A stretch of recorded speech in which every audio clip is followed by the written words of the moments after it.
అన్న ఒక సమస్య మనం ఆల్రెడీ గత 2 నెలల నుంచి పడుతున్నాం. ఎందుకంటే exhibitor and distributor and producers అంటే ముగ్గురు మీద నడుస్తుంది ఈ పర్సంటేజ్ విధానం. ఈ పర్సంటేజ్ విధానంలో అసలు ఏంటి సబ్ కమిటీ ఏంటి, ఆ సబ్ కమిటీలో అసలు ప్రాబ్లమ్స్ ఏంటి, అసలు ఎగ్జిబ్యూటర్లకి ఏ విధంగా చేయాలి. ఎందుకంటే పెద్ద రిలీజ్ అయిపోయిన తర్వాత మళ్ళీ నేను ఎందుకు ప్రెస్ మీట్ పెట్టంటే ప్రెస్ మీట్ పెట్టకూడదు, యాక్చువల్గా పెట్టకూడదు.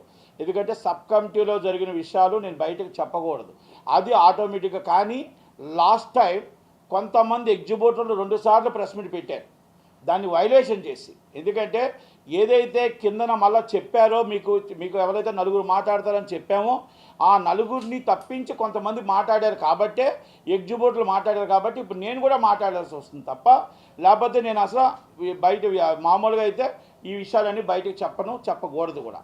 కానీ ఇప్పుడు గత్యంతరం లేని పరిస్థితి. ఈరోజు నిర్మాత అంటే పరిస్థితి ఏంటి, ఎగ్జిబ్యూటర్ అంటే పరిస్థితి ఏంటి, డిస్ట్రిబ్యూటర్ అంటే పరిస్థితి ఏంటి, కొన్ని కారణాలు ఉన్నాయి.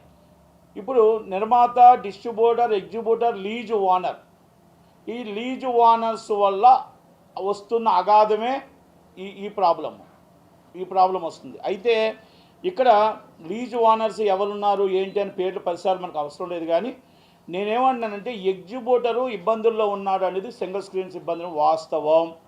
దాంట్లో మనం ఏ కోసానా కూడా వాళ్ళని ఇబ్బంది పడుతున్నారు అనేది వాస్తవం. దానివల్ల కొన్ని సినిమాలు కరెక్ట్గా హీరోలు కొన్ని తక్కువ సినిమాలు చేయడం వల్ల, సినిమాలు రన్నింగ్ రాకపోవడం వల్ల, సినిమాలు కొన్ని ఫ్లాప్స్ రావడం వల్ల, కొన్ని సినిమాలు ఇబ్బంది పడడం వల్ల అది ఎగ్జిబ్యూటర్ రన్నింగ్ రావట్లేదు, ఆ రన్ రేటు వల్ల వాళ్ళకి ఇబ్బందులు పడుతున్నారు అనేది ఇది వాస్తవాలు మనం ఒప్పుకోవాలి. అలాగే పండగ సినిమా తర్వాత మళ్ళీ సినిమాలు లేవు, మళ్ళీ రావట్లేదు, మధ్యలో సినిమాలు ఆడట్లేదు, మళ్ళీ పెద్ది ఊపిరిచ్చింది. పెద్ది అనే సినిమా మళ్ళీ ఎగ్జిబ్యూటర్కి ఊపిరిచ్చింది.